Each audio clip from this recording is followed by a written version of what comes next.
Boa tarde a todos os meus amigos internautas, mais uma vez aqui na São Paulo que podemos ter. E hoje o nosso tema é por uma educação de qualidade, e eu estou conversando com ela, Nádia Campião. Nádia, muito obrigada pelo seu aceite de estar nesse bate-papo comigo aqui na São Paulo que podemos ter. Boa tarde, Anaíri, e todos e todas que vão nos acompanhar nessa conversa. O prazer é todo meu. Sempre é muito bom falar de São Paulo com gente que gosta de São Paulo, né? E, sobretudo, da educação. Então, é muito bom estar aqui. Estou à disposição. Eu estou muito feliz. Eu tenho uma pergunta para você. Quem é Nádia Campião e por que a gente vai falar de educação? Bom, Anaíra, eu sou uma pessoa que tem uma formação na área de agronomia. Eu fiz engenharia agronômica na Exalc, em Piracicaba, né, a faculdade de agronomia da USP, e sempre foi assim uma paixão minha, a agronomia, né, mas eu acabei atuando muito pouco nessa área, praticamente assim os meus 10 primeiros anos só, depois de formada, que eu saí aqui de São Paulo. Eu sou paulista, né, de Rio Claro, do interior, mas eu, quando me formei, fui morar e trabalhar no Maranhão. Então, eu fiquei 10 anos no Maranhão, que foi uma experiência ótima, porque a gente morava no interior e eu conheci a vida do camponês, né, sofrido, que lutava pela terra, lá no interior, perseguido, e então foi uma experiência muito forte assim na minha juventude, né, de entender um pouco mais as dificuldades do nosso Brasil, né? Porque às vezes quem mora aqui no Sudeste, às vezes entende pouco, conhece pouco o que é a vida de grande parte do povo brasileiro, né? Então aquilo foi uma experiência muito boa para mim. Mas depois eu retornei para São Paulo, e em São Paulo eu tive uma sequência de experiências políticas, né? Sempre fui uma militante política do PCdoB, é o meu único partido. Eu me filiei em 1978, né? Então já faz bastante tempo que eu estou no partido, nunca mudei. Então, eu, nessa experiência política, acabei me aproximando um pouco mais das disputas eleitorais aqui da capital, e em 2000 participei da campanha que elegeu a prefeita Marta Suplicy. E aí ela me convidou para integrar o governo. Eu fui secretária de Esportes, Lazer e Recreação do governo dela, aos 4 anos, e foi uma experiência excelente, porque, além da experiência no esporte, que foi muito nova para mim, mas a gente também se envolveu com a educação e a cultura quando nós começamos a criar os CELS, né? A rede dos CELS começou com a Marta, e então era um trio de secretários, eu, o secretário de Educação e de Cultura, e a gente planejou tudo o que seria um CEL, né? Com essas atividades de educação, de cultura integradas para a comunidade, e foi uma coisa assim maravilhosa, inesquecível, né? Então foi uma experiência muito boa para mim.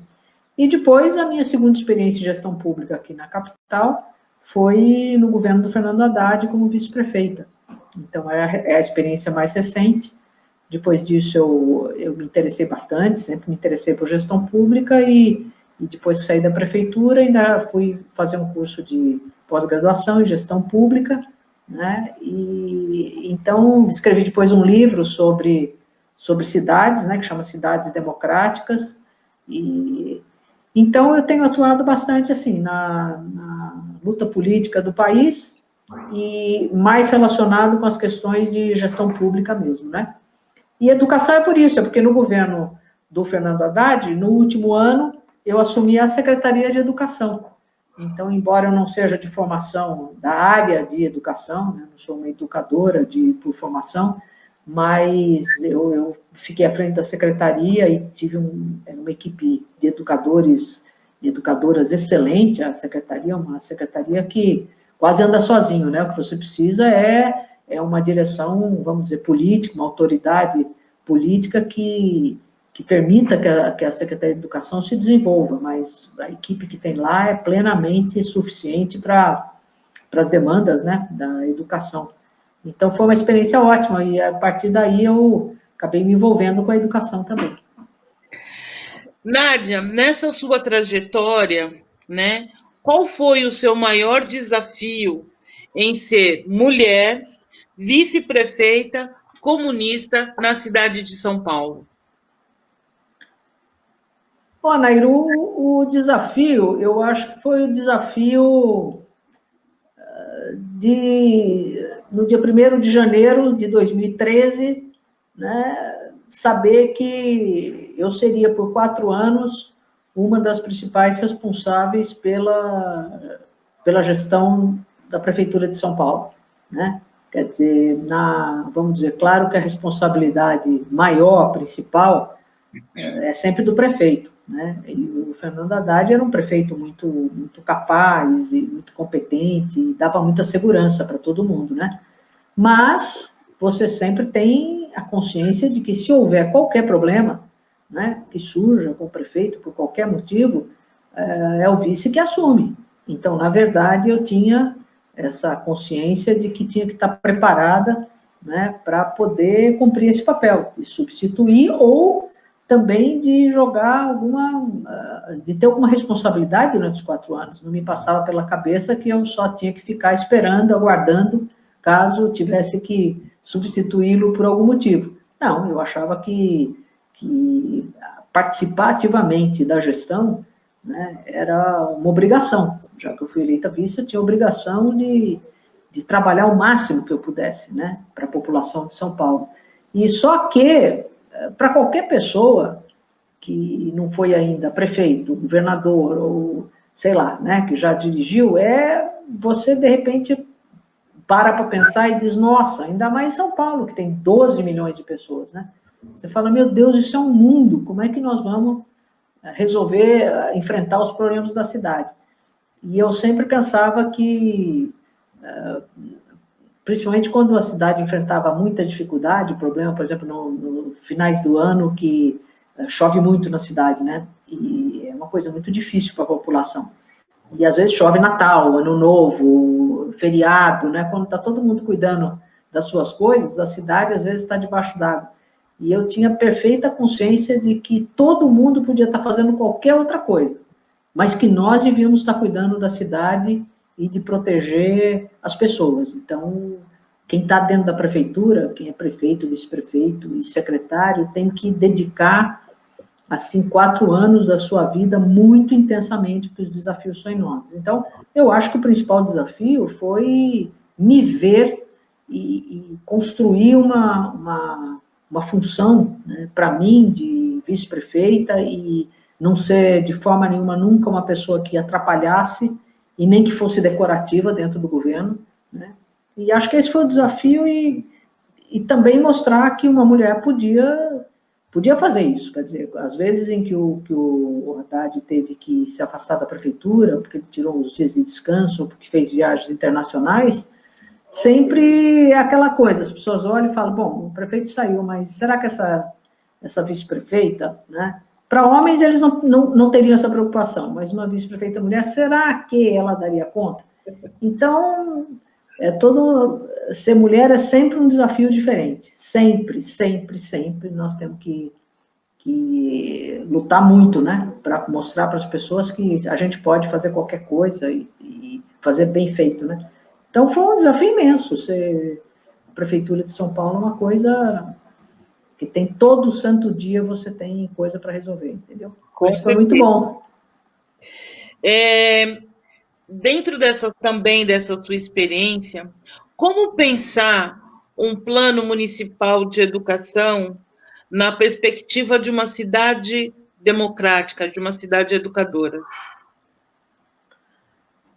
A educação, Anaís, ela tem uma trajetória muito forte de de prática democrática, né? Quer dizer, se você pensar desde a Constituição, desde 88, que se conjugou política pública com participação democrática, né? Quer dizer, se alguém quer seguir a Constituição de 88, o espírito dela, no que diz respeito aos direitos sociais, à saúde, educação, transporte público, enfim, todas as áreas das políticas públicas, a Constituição é muito clara no sentido de que isso tem que ser feito num processo democrático e participativo, né? Então, todas as políticas precisam contar com a gestão pública, né, os governantes que foram eleitos, mas tem que contar com todos aqueles trabalhadores e trabalhadoras da área, no caso, trabalhadoras da área da educação, todos, né, docentes, funcionários, e também alunos, né, e também com a comunidade, né, representação da comunidade, do povo. Então, é nessa combinação que tem que surgir os planos, né, que se faz. E a educação, eu acho que pratica isso com muita intensidade. E é claro que não é perfeito, sempre a gente pode mais, né? Sempre é possível participar mais, eu acho até que é necessário. Mas não se pode dizer que os projetos, os planos foram feitos sem participação. Então, São Paulo, por exemplo, tem um plano municipal de educação que é muito bom. E ele foi aprovado em conferências, né? Conferências municipais, com muita participação dos sindicatos, dos professores, da comunidade e dos acadêmicos, né? Então, eu acho que saiu um plano bom, né? O atual plano municipal. Portanto, seguir esse plano, cumprir esse plano, é uma coisa que a gente tem que cobrar de qualquer prefeito ou prefeita que entre, e secretário de educação. Ele pode até ter outras iniciativas, né? Sempre criar coisas novas é bom, mas é preciso sempre exigir que ele cumpra o Plano Municipal de Educação, porque ali tem uma série de coisas que nós nem alcançamos ainda, né? Quer dizer, o Plano Municipal de Educação prevê acesso universal à creche, por exemplo. Nós não alcançamos isso ainda na educação infantil, né? Ele prevê um certo número de alunos por sala de aula, limite, que São Paulo ainda não tem esse número previsto. Ele prevê escolas com mais horas de permanência na escola, a gente também ainda... Muita coisa que a gente precisa perseguir, né? Porque não se faz de um dia para a noite, mas no prazo de 10 anos, que era o prazo do plano, você, cada ano, cada gestão vai fazendo uma parte, né? Seguindo sempre um plano. É como se fosse um plano diretor da educação. Ou seja, se toda a gestão fizer uma parte daquele plano, nós alcançaremos as metas que foram fixadas por todos no processo participativo. Então, eu acho que já está bem integrado de que o Plano Municipal de Educação é feito democraticamente e ele busca uma cidade democrática, né? Agora, como eu disse, sempre a gente tem obstáculos pelo meio do caminho. Sim. Por exemplo, esse debate que surgiu agora recente de negócio de escola sem partido, é um conflito. Ele vai de encontro às ideias da escola democrática e da cidade democrática. Então, a gente tem sempre que estar alerta para coisas que atravessam no meio do plano, né? Ou pessoas que querem descumprir simplesmente. Eu vou fazer outra coisa, não vou fazer isso. E aí não é possível, né? O plano municipal é um plano realmente para ser seguido. Com certeza. Você falou que trabalhou na gestão da Marta, né, na época na Secretaria de Esporte e Cultura, e ajudou na criação do CEL. Eu também estive nessa gestão. Na época, eu estava na Coordenadoria de Educação do Itaim Paulista, quando a Marta desmembrou de 13 para 31, até mesmo para poder atender a complexidade da cidade de São Paulo. E hoje a gente vê esse desmonte de novo dentro dos CELs, essa proposta da privatização de 12 CELs, começar pela parte administrativa. Se der certo, a gente começa com 12, se der certo, a gente amplia para os 46 CELs que estão previstos, né, que já existem. Enfim, privatização. Nós somos totalmente contra, mas eu gostaria de saber a sua opinião, uma vez que quando o CEL foi criado, ele foi criado na perspectiva de educação esporte e cultura.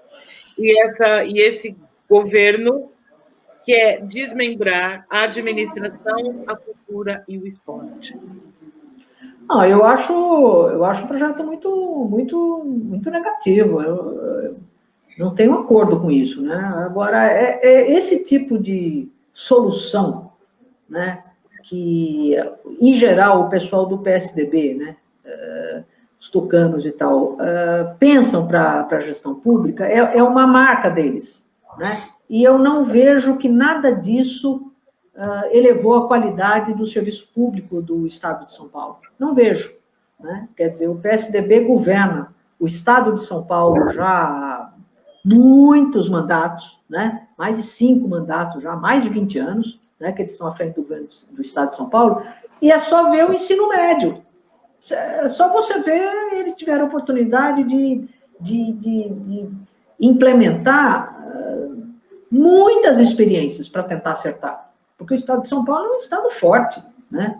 Comparado com outros estados da federação, mas não tem o que faça o ensino público do ensino médio de São Paulo ser um ensino de qualidade, como já foi, muitas décadas atrás, né? Então, eles não têm, o repertório do PSDB é muito limitado, e dá a impressão para a gente o seguinte, que eles não têm apetite e vontade de governar, sabe? Quer dizer, de resolver os problemas, de formar pessoas, de formar um funcionalismo que tenha capacidade, né, e tenha autonomia, e tenha iniciativas na educação, na saúde. Sempre a fórmula deles é se desresponsabilizar. Então, eu contrato terceiros para fazer, entendeu? Isso eles fizeram na saúde, em larga escala, com as organizações sociais, né? E quando você menos espera, eles querem passar para frente, gestão de tudo. Então, eu pergunto, então, para que precisa de prefeitura? Para que precisa de ter governo? Então, contrate, em vez de fazer eleição, entendeu? Você faz um edital de contratação de gerentes para tocar tudo. Saúde, educação, transporte. Não é assim. Tem interesse público, é uma coisa que tem que ser cuidada por um corpo de gestores, né? Profissionalizados, bem formados, com carreira, e que se dediquem ao interesse público. Toda vez que você põe muita intermediação, né, o interesse público ele vai perdendo um pouco de força. Agora, na saúde e na educação, eu acho que não tem o menor cabimento. Na educação, então, não vejo para quê. Né? Nós, quando criamos o CELS, né, e foram os 4 anos em que ele funcionou, eles foram muito bem a partir da gestão da própria rede municipal de educação.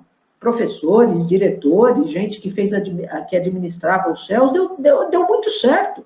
Né? Passou a ter problema a partir que eles voltaram a dirigir São Paulo, depois da nossa gestão. Durante a gestão também, a nossa, com o Haddad, né? O CELS também, nós pusemos no CELS até a universidade aberta, não é isso? Também funcionou pra caramba, foi muito bem, né? Tocado pelos próprios professores, com convênios com universidades, Anaí. Quer dizer, é possível você fazer convênios, entende? Com entidades públicas, experientes também, que ajudam em tudo isso. Não é obrigado a gente saber de tudo, né? As pessoas, os funcionários públicos saberem de tudo, mas você faz conveniamentos.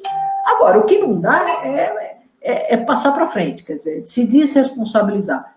Eu sei que tem municípios que fizeram um tipo de coisa assim, né? Eu conheço, por exemplo, a experiência de Belo Horizonte, em que a prefeitura lá contratou a construção das escolas, construção de escola, e neste mesmo contrato tinha a administração da escola, administração, assim, a parte de manutenção, né, todos os serviços de limpeza e tal. A gestão pedagógica, não. A gestão pedagógica completamente em mãos da Secretaria de Educação. Eles têm esse sistema lá já faz um tempo, né? A avaliação, alguns dizem que não é tão boa, outros acham que é muito boa, né? Mas o certo é o seguinte, é que temos que ver a experiência de São Paulo.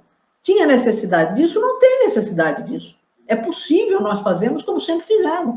Quer dizer, você contrata um serviço de limpeza, você contrata um serviço de segurança, mas preserva tudo aquilo que é importante, né? que é você se responsabilizar pela escola como um todo. A escola é um todo, né? Então, a gestão desses contratos todos sempre foi feita pela Secretaria de Educação. Eu nunca vi problema. Enquanto eu fui secretária, zero problema. Nunca passou pela nossa cabeça que precisasse um outro modelo. Então, eu acho que a única justificativa é uma prefeitura que não quer arcar com as suas responsabilidades. E isso fica mais caro, né? Bom saber que tudo tem um preço. Quando você Sim, com certeza. Então, eu acho que é melhor a gente investir diretamente nas ações educacionais, entende? Do que ficar com muita intermediação. Né? Essa aqui é a minha opinião. Porque, na verdade, você acaba delegando a tua responsabilidade para outro, né? E o CEL é um serviço público e, para tanto, você tem que ter servidores. Mas uma das justificativas era para você não ter problema com o ajuste fiscal, né? Porque você tem todo um repasse e a Secretaria de Educação gasta muito com pessoas, né? Então, essa foi uma das justificativas. Mas aí a prefeitura gasta com a prestação de serviços públicos, ela é feita por pessoas, ela é feita por professores, por professoras, por assistentes sociais, por guardas civis, por médicos, por assistentes de enfermagem. Essa é a missão da gestão pública, não é verdade? Quer dizer, garantir serviços importantes para a população. Então, como assim? É claro que você tem que... A maior parte do custeio da prefeitura é recursos humanos mesmo. E tem que ter carreira, tem que ter concurso, tem que ter salários dignos na medida em que é, né, da possibilidade do orçamento da cidade. Esse é o caminho. Né? Agora, a lei de responsabilidade fiscal, ela foi uma camisa de força colocada lá atrás, diz que era para moralizar as finanças públicas, mas nitidamente ela está ficando já exigindo alterações, adequações. Não é possível que a gente coloque um teto de 40% de recursos para recursos humanos. É muito pouco, porque o serviço se faz com pessoas. Então, se você quer contratar mais professoras e professores, educadores para as creches, tá certo? Você precisa abrir concurso. Você precisa ter mais assistente social, mais engenheiros na prefeitura, tem que abrir concurso. Então, tem algum problema com uma gestão pública que não pode repor os quadros que estão se aposentando, entendeu? Alguma coisa está errada e a prefeita tem que se colocar nessa perspectiva, de corrigir aquilo que não está bom, e não ir se adequando a uma coisa que já não atende e fazendo esse tipo de gambiarra, vamos dizer assim, né? Que é péssimo, porque já nós vamos terceirizar tudo, né? É tudo. Então, vamos contratar professores também, que não são da rede municipal, vamos contratar da instituição X, entende? Que vai pôr professores lá. Aí você vai quebrando aquela lógica de rede, de um serviço público articulado, que é igual em toda a cidade. Com as OS da saúde já é assim. Tem OS que, né? Tem OS melhor numa região, na outra não é tão boa, aí dá problema na prestação de conta, aí o cara não tem o mesmo nível de compromisso que ele tem com a sua carreira, então muda aquele profissional toda hora. Então, você vê que os prejuízos são muito maiores do que o suposto benefício de se enquadrar numa lei que talvez seja melhor mesmo a gente fazer adequações e alterações. Nádia, deixa eu te fazer uma pergunta. Quando a gente fala de educação, também nós falamos de um processo de desigualdade, né? E essa pandemia nos trouxe isso a olhos nus, né? Na verdade, só demonstrou, só delatou aquilo que nós já sabíamos. E tem toda uma discussão sobre volta às aulas, não volta às aulas, né? Se você estivesse hoje na Secretaria Municipal de Educação da cidade de São Paulo, qual seria o seu posicionamento com relação a essa pandemia, com essa dificuldade das aulas remotas e do retorno às aulas? Qual seria a sua posição? Pergunta difícil, né? É difícil, porque a pandemia pegou todo mundo assim, meio de surpresa. A gente nunca enfrentou uma coisa tão difícil como essa. Aliás, eu acho que a prefeitura deveria preparar mais a cidade, toda a administração pública, para fatos como esse, sabe? Que é o que a gente chama de criar uma cidade resiliente, né? Quer dizer, uma cidade que está preparada, se necessário, para enfrentar coisas extraordinárias, que não são rotineiras. Então, vamos dizer, aquilo que aconteceu quando a gente tem enchentes muito fortes, ou uma chuva muito forte, né? Você pode ter desabamentos, você pode ter enchentes dos córregos, então é uma situação extraordinária. A cidade está preparada para enfrentar isso? A população sabe o que deve fazer? Então, essa é uma pergunta. Nós já tivemos situações em outras cidades o que aconteceu em Brumadinho, o que aconteceu em Mariana, né? E outras situações, que é o seguinte, exigem que a cidade reaja rápido, que o poder público reaja rápido, que ele saiba se organizar num momento de crise, que a população saiba aonde ela se socorre para organizar a sua própria defesa. Então, seria uma cidade que precisa ter, por exemplo, uma defesa civil muito forte, coisa que nós não temos, né? Um trabalho de voluntariado pré-organizado, coisa que nós não temos, né? E toda uma articulação da comunidade, de modo que você possa acionar nos momentos de crise. O que aconteceu na pandemia? Nada disso aconteceu. O que a gente viu foi que a prefeitura ficou perplexa, sem saber o que fazer, né? Nós não tivemos trabalho de grupos voluntários organizados, né, para poder atender aquelas famílias que precisavam de tanta coisa, desde ajudar naquelas filas horrorosas que o pessoal fez para cadastrar quem precisava de auxílio emergencial, até a distribuição das cestas básicas, né? Até a orientação de casa em casa, até mesmo o que nós vamos fazer na educação, como que nós podemos enfrentar da melhor forma possível. Então, eu já acho que a gente precisa preparar melhor a cidade, né? Como um todo, para enfrentar adversidades. Mas o certo é que ficou todo mundo perplexo. E me parece que o tempo da pandemia, esse tempo em que ficou tudo fechado, não foi utilizado para refletir, para agir, para formar grupos de debate, de discussão, para tentar avaliar qual era o passo seguinte, né? Porque na educação os prejuízos são muito grandes. Então, de repente, a gente viu o seguinte, bom, mas como assim trabalho remoto?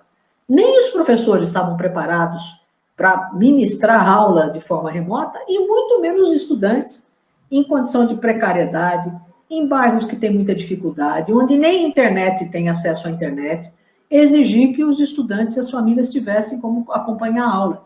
Então, você vê, quer dizer, já era uma situação extraordinária, você tinha que fazer um plano extraordinário de aproximação. E me parece que o tempo não foi usado para isso, né? Foi indo para esperar o quê? Esperar que chegue uma vacina? Quando? Ninguém sabe exatamente, né? Então, o que eu teria feito é montado um grupo muito forte, vários grupos, talvez por DRES, né? Vários grupos que se dedicassem a esse problema. Como nós vamos agir em conjunto? Como nós vamos já nos aproximar de todas as famílias para entender os problemas e como nós vamos contribuir de alguma forma para passar esse período. E mais recentemente, eu acho que a prefeitura deveria ter o seguinte, nós só retornaremos à aula quando todas as condições sanitárias estiverem garantidas. E para isso é preciso uma opinião abalizada de sanitaristas. Ou seja, aqui caiu a contaminação, nessa região a contaminação está controlada, né? Segundo, nós temos condições de adaptar a escola para que ela receba todo mundo com segurança, depois de já ter um controle da transmissibilidade, quer dizer, ela é baixa. Então, nós receberemos as crianças e os profissionais com segurança, temos essas condições todas dadas. E terceiro, se surgir algum problema, nós temos como acudir rapidamente, ou seja, detectar, fazer os testes, detectar se um professor ou uma criança ficou com Covid, se ele pode ser rapidamente isolado, testar todos os demais, dar suporte para essas crianças todas, enfim. Quer dizer, é o antes, o durante e o depois. Você tem que ter essa cadeia. Então, se preparar para isso. Quando tiver com tudo isso preparado, bom, então sim, né? Vamos ouvindo os sanitaristas volta pelos mais velhos, volta pelos menores, como é que vai ser? e um contato permanente com as famílias. Então, eu acho que isso é o básico. Então, não sei se a volta é setembro, outubro ou novembro. Tem que ser quando essas condições forem atingidas. Porque pior do que você ter problemas de ter que ficar em casa, as crianças, tudo isso que a gente sabe que cerca a vida das pessoas e das crianças, que ninguém gostaria de ficar em casa. Melhor estar na escola, né? Não tem dúvida nenhuma, é insubstituível. Mas vamos fazer com segurança. Porque se não tiver saúde e a vida das pessoas, você não tem nada. O que você vai querer resolver depois? Né? Que uma pessoa foi contaminada, que faleceu, que uma mãe ou um pai, por exemplo, pegaram Covid e faleceram. Como é que essa criança depois... Quem sustenta a vida afetiva e material dessa criança depois? Então, é lógico, gente, que a gente não pode pensar em perda de 2 meses, 3 meses, 4 meses, 5 meses, numa vida que tem muita coisa para acontecer ainda, sabe? Vamos voltar com segurança, né? E depois, ao longo do ano que vem, dos anos aí, vamos fazer outras iniciativas de poder estimular mais, quer dizer, né, acelerar um pouquinho mais tudo aquilo que a gente poderia ter aprendido, ter ensinado nesse período, desse tempo, mas eu acho que, em primeiro lugar, vem a defesa da vida, como a gente tem dito, né?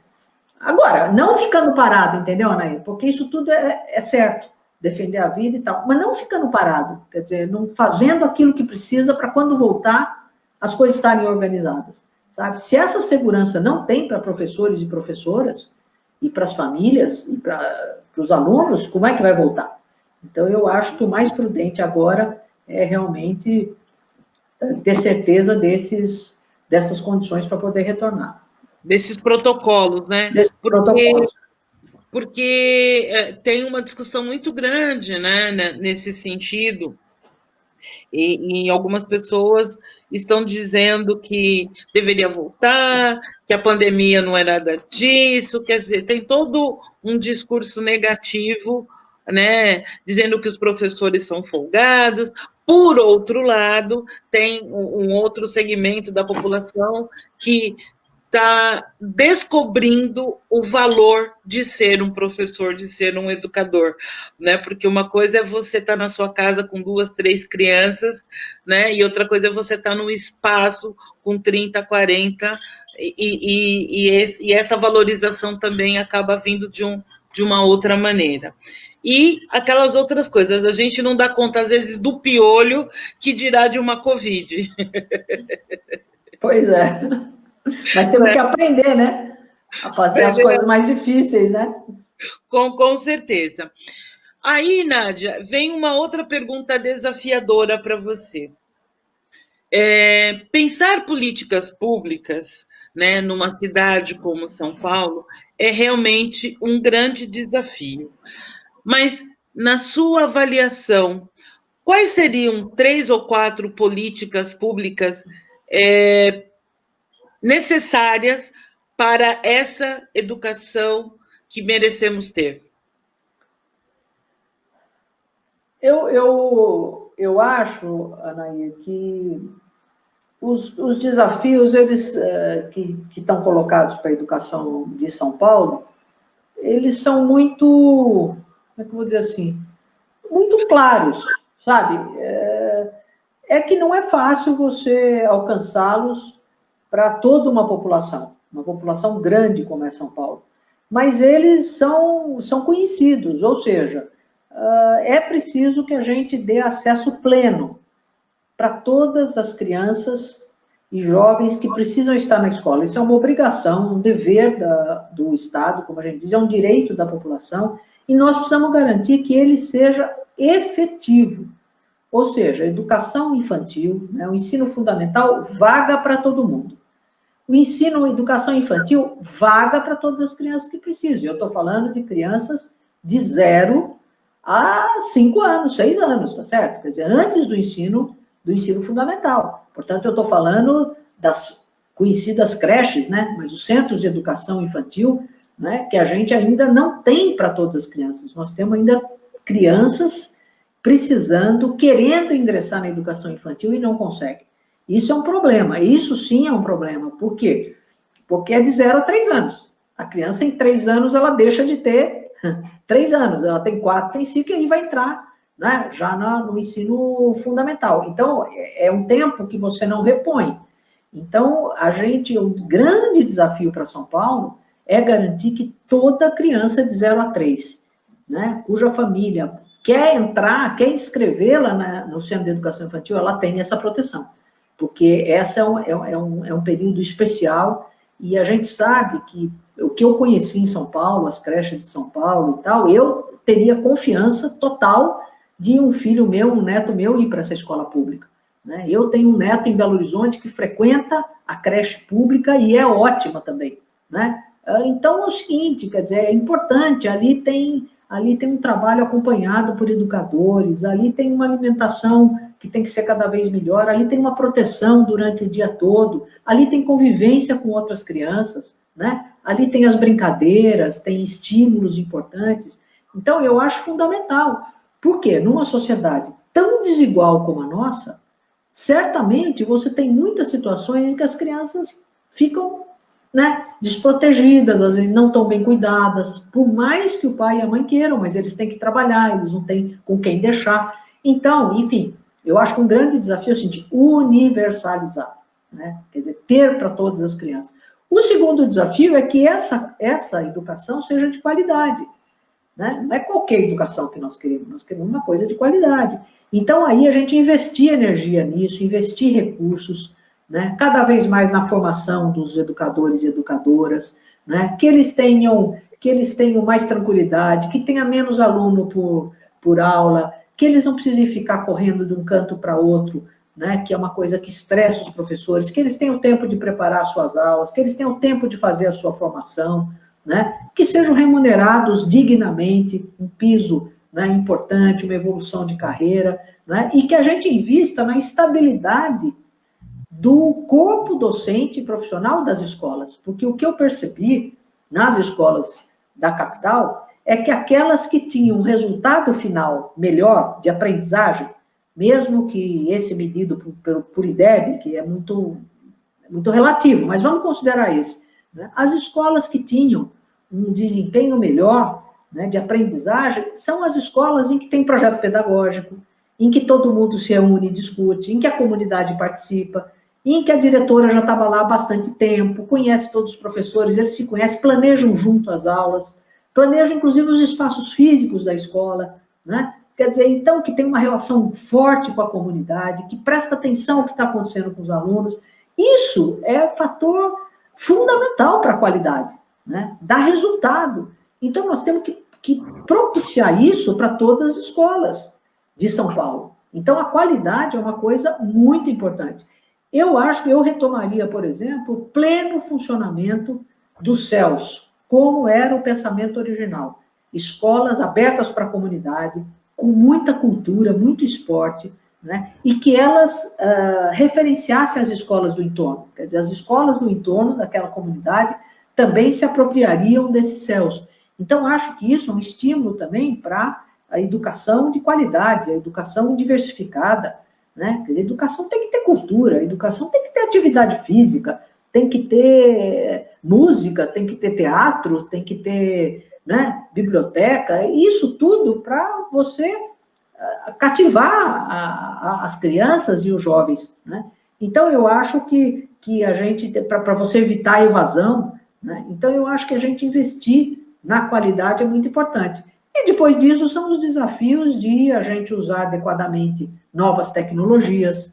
Acho que a pandemia mostrou que sim, nós precisamos ter um plano B, convivendo com o A, interagindo com o A. Mas falhou o sistema, você tem alguma outra coisa, né? Quer dizer, as crianças e as famílias terem acesso à internet livre, né? A banda larga nas escolas e nas casas, né?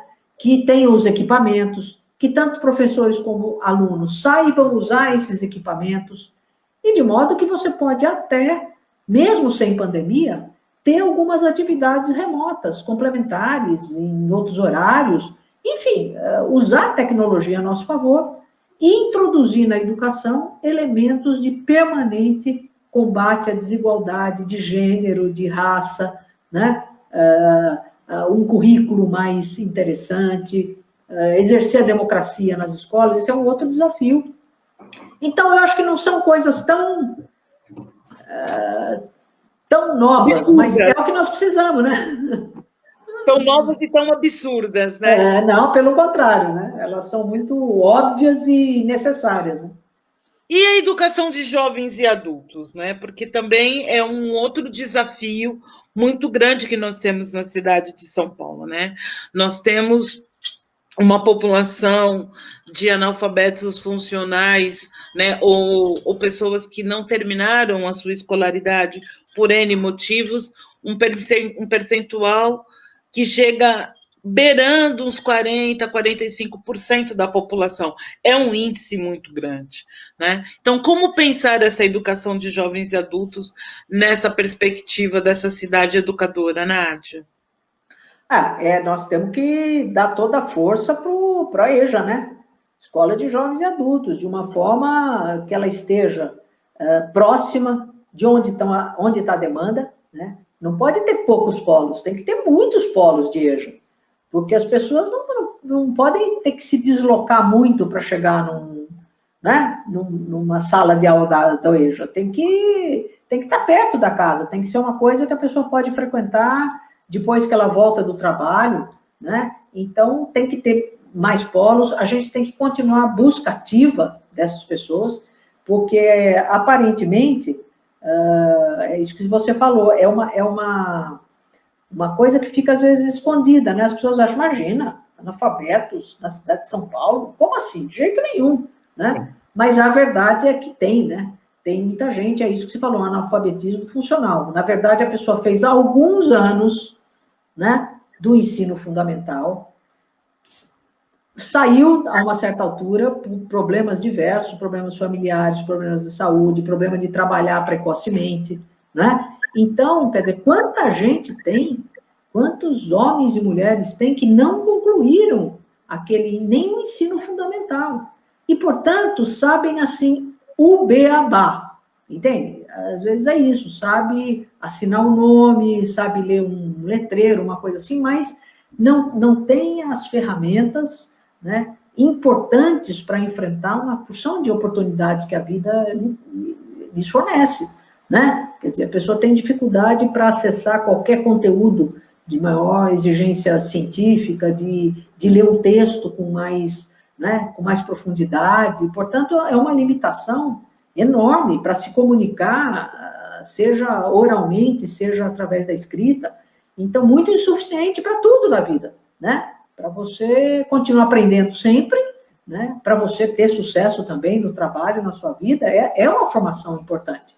Então, a gente tem que buscar ativamente essas pessoas, oferecer condições para que elas possam frequentar a EJA, né? Eu me lembro que quando na nossa gestão, nós fizemos uma coisa para as jovens mães, porque nós percebemos que tinham meninas que, às vezes, com 15 anos, 16 anos, ficavam grávidas e deixavam a escola para cuidar dos filhos, ou porque ficavam, às vezes, envergonhadas de voltar para a escola já sendo mãe, né? Voltar com pessoas da mesma faixa etária, mas elas já sendo mãe. E aí, o que acontecia? Chegava uma certa altura que elas queriam completar o estudo, mas também não tinham com quem deixar as crianças toda vez. Então, nós criamos, junto às salas do EJA, uma outra sala de apoio, onde você tinha pessoas que ficavam com as crianças, quer dizer, as meninas podiam ir para a escola e levar junto os filhos, e eles ficavam ali, durante aquele período que elas ficavam lá, tinha sempre um lanche, a merenda e gente com atividades diversas que pudesse ficar ali cuidando das crianças, enquanto a mãe ou o pai tinham as aulas da EJA. Então, eu estou dando isso como exemplo, né? Mas outras coisas podem ser feitas nesse sentido. Nós participamos, por exemplo, quando havia a formatura, né, da turma da EJA no final do ano, era uma das coisas mais bonitas que tinha na Secretaria de Educação, né? Porque pessoas de todas as idades, né, com aquela satisfação de ter participado, não só de uma formação para alfabetização propriamente dito, mas uma nova experiência de vida mesmo, porque contato com muitas outras coisas, muitas outras possibilidades. Então, eram eventos maravilhosos, né? muita música, com muita atividade cultural, com um astral muito, muito bom. Então, eu gosto muito do programa de EJA, acho que é uma das pontos fortes, assim, da Secretaria da Prefeitura de São Paulo, da Educação. E infelizmente, nesse governo, ao contrário do que você diz, em vez de aumentar, eles estão cada vez mais reduzindo, fechando salas, e aí isso acaba... Fechando sala, você já viu, né? Fechando sala, fechando escola, então é isso, é uma tristeza. A pessoa não quer procurar, entendeu, né? Não vou procurar, porque não procurando ou não disponibilizando, não vai ter gente, e aí você diz assim, mas não tem demanda, sabe? Não tem demanda, então fecha. Quando eu era secretária de esporte, era a mesma coisa, os clubes vazios, com piscina, com quadras, aí você perguntava, mas o que está acontecendo? Não, sabe o que? A gente abriu uma turma, mas ninguém se inscreveu. Mas você não divulgou, não era uma coisa bem organizada, não tinha apoio mais geral, entende? Lógico que as pessoas não vão, o negócio estava caindo aos pedaços, claro que não vão. Então, é péssimo isso, quer dizer, é mais uma coisa daquela, a pessoa não quer governar, sabe? Ela não quer ter trabalho governando. Quem não quer ter trabalho na gestão pública, não se candidate, entende? Vai fazer outra coisa, fica em casa. Exatamente, porque é isso, né? Governar, administrar, dá trabalho. Muito, né? Trabalho. E por falar em administrar, quando você esteve à frente da Secretaria do Esporte, você foi uma das pessoas responsáveis em trazer o Pan-Americano para o Brasil, para São Paulo. Conta essa experiência para a gente, e que culminou com a educação também. Na verdade, nós trouxemos jogos sul-americanos, né? Sul-americanos. Para São Paulo, a primeira iniciativa. Depois, os Jogos Pan-Americanos vieram na sequência, acho que 2 ou 3 anos depois, para o Rio de Janeiro, e nós até fizemos algumas coisas aqui em São Paulo, mas os Jogos Pan-Americanos se realizaram no Rio de Janeiro e depois Jogos Olímpicos no Rio de Janeiro, né? Mas a verdade é que quando a gente estava na Secretaria de Esporte, fazia muito tempo, mas muito tempo, que a cidade de São Paulo não sediava nada, sabe? Nem nacional, nem internacionalmente. E a gente viu uma oportunidade de ir realizando jogos sul-americanos, a gente recuperar as estruturas da secretaria, mobilizar a juventude, mobilizar os atletas, né? E foi muito bom mesmo, deu um chá de ânimo grande em toda a secretaria, foi uma coisa bonita, a gente recebeu gente de outros países da América do Sul e teve muita confraternização e nós melhoramos nossos equipamentos, né? Quer dizer, modernizamos, trocou tabelas, os placares de resultado, a gente mobilizou muitos árbitros, enfim, mobilizou todo o setor do esporte para uma coisa de intercâmbio que foi muito legal, foi uma experiência bem interessante, e depois deu esses frutos, né, do Brasil sediar o Pan-Americano, depois os Jogos Olímpicos, que foi uma fase muito boa para o esporte, né? Às vezes tem gente que não compreende isso, mas foi uma fase muito importante de expansão do esporte. É que depois, essa turma que entrou agora não tem compromisso com nada, né? Nem com esporte, nem com educação, nem com cultura, nem com nada. Então, aí... De novo o governo, né? Desgoverno, né? E o que nos mata, né, Nádia, é essa descontinuidade das políticas, né? Isso é algo que afeta profundamente os nossos munícipes, né? A gente tem um projeto, vai, luta, batalha, faz, acontece, aí vem um outro governo e fala, não, para tudo, vamos começar do zero, e essa descontinuidade nos afeta profundamente. O que você pensa sobre isso, por favor? Aparentemente ainda é um aprendizado, né? Que nós todos, a nossa população vai fazendo, né, Nair? Eu acho que você vê, às vezes, se interrompe um governo que está indo bem em áreas fundamentais, né? Que, por outro, porque, às vezes, a campanha teve uma polarização política, por preconceitos diversos por uma campanha sórdida, às vezes de desconstrução, né, desta ou daquela pessoa, de modo que eu acho que São Paulo é uma cidade que é interessante, quer dizer, a experiência política de São Paulo, né, é inacreditável, porque você vê que nós já tivemos a extrema-direita, uma extrema-direita governando São Paulo, que foi no período, sobretudo, da gestão do Maluf, né, e tivemos 3 governos progressistas, bem progressistas, o da Erundina, o da Marta e o do Haddad. E tivemos outros, vamos dizer assim, que, no meu ponto de vista, deixam a desejar, intermediários e tal, né? Mas a verdade é que, no caso dos governos populares, né, os governos progressistas, a gente nunca conseguiu ficar 8 anos.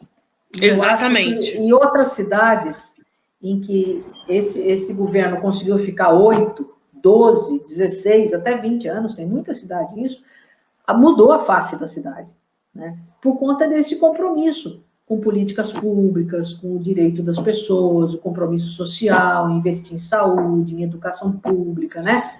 Tudo isso é uma coisa que demora um tempo, né? E você vai construindo camada sobre camada. E São Paulo tem um problema de que a população não consegue avaliar e manter todas essas conquistas, né? Porque até hoje é uma coisa pouco assimilada de que a Marta não tenha conseguido fazer 8 anos de governo. O governo da Marta Suplicy foi um dos mais bem avaliados ao longo da história dos prefeitos de São Paulo, porque realmente foi uma pequena revolução, né, na educação, nos céus, no transporte, o bilhete único, foi muita coisa que se fez em São Paulo, né, no governo da Marta. E por que mesmo que ela não foi eleita? Porque tinha uma polarização enorme no país, entre PT e PSDB, e aquilo contaminava os meios de comunicação, né, e a campanha contra ela, porque era mulher, porque isso, porque aquilo, porque a vida pessoal, quer dizer, é uma coisa tóxica, entendeu? Quer dizer, uma campanha tóxica contra o prefeito ou a prefeita que suplanta aquilo que realmente ele está fazendo, que é importante para a cidade. Isso se repetiu com o Fernando Haddad, né? Que era um bom governo, fez um bom governo o Haddad também. Quantas coisas nós fizemos para a cidade. Exatamente. Né? E chegou no final, eles tinham que criar problemas, né? Tinham que dizer que era um absurdo, que ciclovia era um absurdo, que corredor de ônibus era um absurdo, que a velocidade nas marginais era um absurdo. Quer dizer, fizeram uma campanha tóxica, tão forte, né? Que a população trocou 6 por 3. Né? Achando que estava fazendo uma outra coisa, vou pôr alguém que diz que precisa trabalhar, arregaçar a manga, botou um João Dória que ficou 1 ano e meio na prefeitura e saiu. Quer dizer, um governo que não tem marca nenhuma. O que os governos do Dória e do Covas fizeram de marcante para a cidade, gente? Na educação, na saúde? Nada. Que não seja isso de passar para frente para outros governarem? Nada. Mas São Paulo deixou de ter a oportunidade de mais 4 anos, aprofundar uma gestão que era responsável, né, que organizou a prefeitura, que uma democrática, com iniciativa.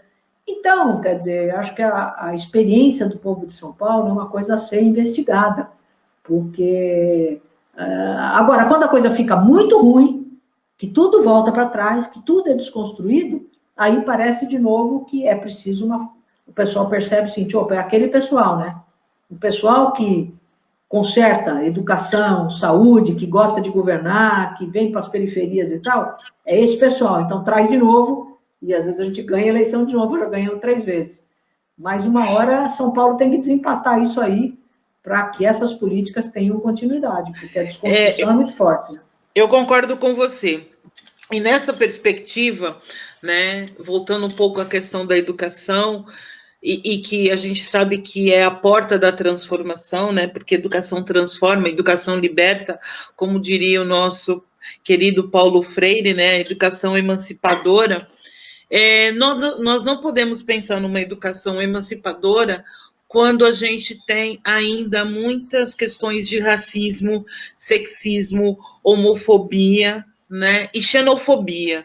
Né, porque hoje a gente tem uma população imigrante muito grande dentro da cidade de São Paulo, e tem essa relação meio xenofóbica. O que você pensa a respeito, Nádia, desses conceitos, né? Racismo, sexismo, machismo, xenofobia? Eu acho que a trajetória de uma sociedade, ela tem que ser uma trajetória cada vez mais civilizatória, né? E que as pessoas possam se realizar plenamente, né? Se realizar no seu trabalho, se realizar culturalmente, ter acesso às ideias da ciência, ter acesso a tudo aquilo que a humanidade produz de importante, né? Ter dignidade, né? Na sua moradia, nas suas relações pessoais, ter respeito entre as pessoas, né? Então, nós temos que perseguir uma sociedade desse tipo, né? E uma sociedade desse tipo tem que ter como base de que todos nós compartilhamos desse mesmo planeta e temos os mesmos direitos, as mesmas possibilidades e devemos ter as mesmas oportunidades. Nós já vivemos, na maior parte dos países, numa sociedade dividida em classes. Ou seja, de saída, você já nasce ou pobre, né? A maioria com muita dificuldade, ou de um segmento médio, ou você nasce nas classes abastadas. Quer dizer, não aconteceu nada, aconteceu de você nascer só. Então, uma sociedade de classes, ela já traz uma divisão que a gente tem que buscar uma superação, né? A minha luta desde sempre, e a minha filiação a um partido como o PCdoB, é porque o nosso programa é uma modificação radical dessa sociedade, né? Uma sociedade em que tenha equilíbrio, em que as pessoas não seja assim. Uma tem que trabalhar para saber o que vai comer no dia seguinte e a outra esbanja, joga dinheiro fora, não sabe mais o que fazer com aquilo, acumula, deixa de herança, né? Para quê? Por que isso? Né? É uma sociedade de iguais, né? Mais equilibrada, mais justa, solidariedade. Então, aqui a gente já enfrentaria um problema que é um problema de classe mesmo, né? Fundamental certo. Na sociedade. Mas, o que a gente vê? É que não é só isso que atua na vida das pessoas, né? Atuam os preconceitos muito fortemente, né? Então, no Brasil, preconceito racial é uma coisa muito forte, que vem da formação do Brasil. Então, é preciso que ele seja enfrentado com força, radicalmente, com a força do Estado, né? Com o papel do Estado, assim como os problemas relativos à situação da mulher, aí transcende o Brasil. A situação da mulher é como esse problema de classes, ela está presente no mundo inteiro, né? Transcende, mas a gente tem que saber combinar isso. Aqui no Brasil nós temos que enfrentar tudo isso ao mesmo tempo, para que todas as pessoas possam almejar oportunidades iguais e situação, né, justa. Então, quer dizer, combater o racismo, combater o problema, as questões de gênero, né, relativas à mulher. E outras que aparecem, né, Nair? Porque aí a gente começa a perceber todas as outras coisas que inibem com que as pessoas avancem plenamente. Às vezes, há uma pessoa que é deficiente, que tem uma opção de limitação e é estigmatizada, né? É a pessoa pela opção sexual que ela tem, né, que não deveria ser, porque isso é uma coisa da vida de cada um, da sua vida pessoal, íntima. Então, não pode ser o problema para ninguém, para a sociedade, que as pessoas exerçam isso com autonomia, né? Mas tem, né, um preconceito grande contra os imigrantes. As pessoas olham e veem, nossa, mas ele veio da onde? Veio do Haiti, veio de não sei onde, veio da Venezuela, veio do coisa, são menos do que nós. Não, são pessoas que, por um motivo ou por outro, não conseguiram viabilizar uma vida digna no seu país por algum problema. E estão procurando abrigo num outro país. Você tem que ser solidário, né? São Paulo foi solidário com uma porção de imigrantes que chegaram aqui em situação difícil. Depois o cara quer voltar para a terra dele. Ele se organiza e tal, e às vezes volta. Mas não pode ter esse preconceito, né? Tem que haver um apoio, uma aceitação, né? Então, eu acho que uma educação, no caso, tanto uma cidade democrática, como uma educação libertadora, ela tem que levar em conta tudo isso, né? Aqui na Secretaria Municipal de São Paulo, a gente introduziu o estudo da história da África, né? você compartilhou isso, o secretário Pestana fez um livro belíssimo, né? Fizeram maravilhoso. Um livro belíssimo sobre a história da África, né? Isso foi para toda a rede. Acho que na rede tem que ter a discussão de gênero, claro, né? E a gente só se atrapalhou com isso porque essa ideia negacionista, conservadora, né, de extrema-direita, de que a escola não pode debater nada disso, né, que eles chamavam de escola sem partido, na verdade a escola sem democracia, ela trouxe essa confusão, uma confusão que nós nunca tivemos, entende? Que a educação pública não tinha. Pelo contrário, portas e janelas abertas para essa emancipação, né? Então, agora a gente tem que andar uns passos para trás, sabe?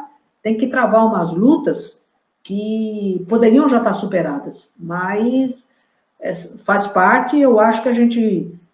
Mas eu acho que a força na educação, a força democrática de enfrentar esses problemas do racismo, das questões de gênero, eu acho que ela está bem assentada, né, entre os educadores.